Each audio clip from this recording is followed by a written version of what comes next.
Hey everybody, welcome in. This is the EDELRID OHMEGA. Not a lot of them in the US right now. They were created by EDELRID, kind of the next step up from an ohm. The ohm and the OHMEGA, they get compared a lot. I hear a lot of people call the OHMEGA the ohm 3. It's really its own thing, and that's kind of what I want to go into. It's been great. I climb with somebody who's just 20 pounds heavier than me, and I personally really dislike the ohms hard stop. Even when you give a dynamic belay, it's hard to keep it smooth, and then also to the short roping, because of course the OHMEGA doesn't have just a straight V. It works on a pulley and a camming system. In reality, this thing's more like a miniature gree-gree. I guess like a miniature EDELRID pinch, if you use that too. But overall, I want to give my thoughts and impressions. I've had this. So, overall, came in this nice little box. It has a little instructional in there. And it's a pretty simple device.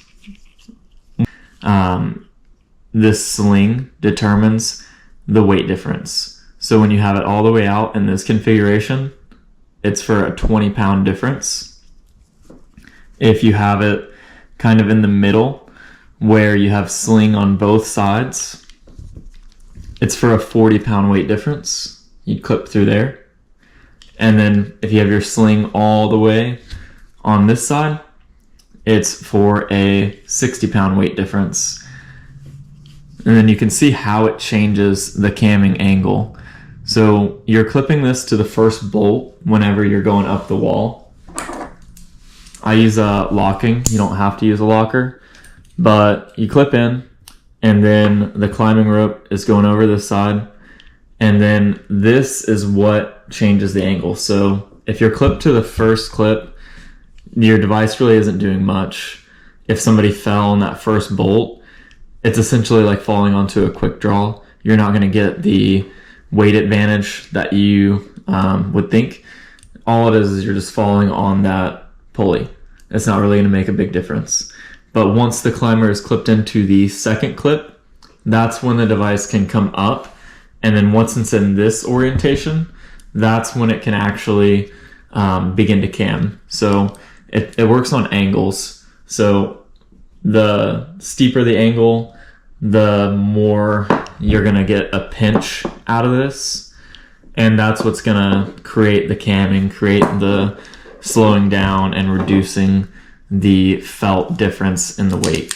So on the 20-pound side, the camming angle is less. It's less steep.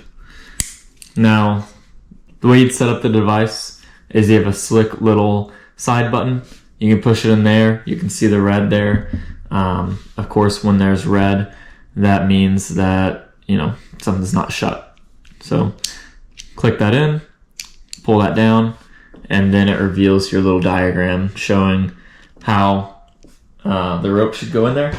So you open that up. Climber side is over here. Belayer side is over here. Again, belay side to the wall, climber side away from the wall. Super simple. You'd go up, clip the first clip, or you can throw this on your harness clip. Once you're clipped in there, I lock it. And you don't have to use the locking carabiner, but you should only use one carabiner. Once you put it on a quick draw and that distance gets longer, you want the device to have an angle to it. So when it's actually being used, it needs to be able to cam on itself like a gree-gree. But if you have a quick draw extending that distance out, the angle is going to be less, and the device won't work as intended. One nice thing about this is you can actually change out the sling. So you have a little screw right there. You just undo it and then change out the sling. It's pretty simple overall. It's been really easy to use. I have an EDELRID harness that has a little pocket on the side, and this fits perfect inside the pocket. I just throw it in there, so I always have it with me. And yeah, I've liked it a lot. It's been great. I haven't really seen a lot of reviews for it overall, so that's why I wanted to make this. But yeah, I really like it. It's been a great addition to climbing, and really takes away the short rope problem, and also just makes the belays really smooth and easy. So you can still jump up and do a dynamic belay and enjoy the belaying experience with this a lot better than you could the ohm.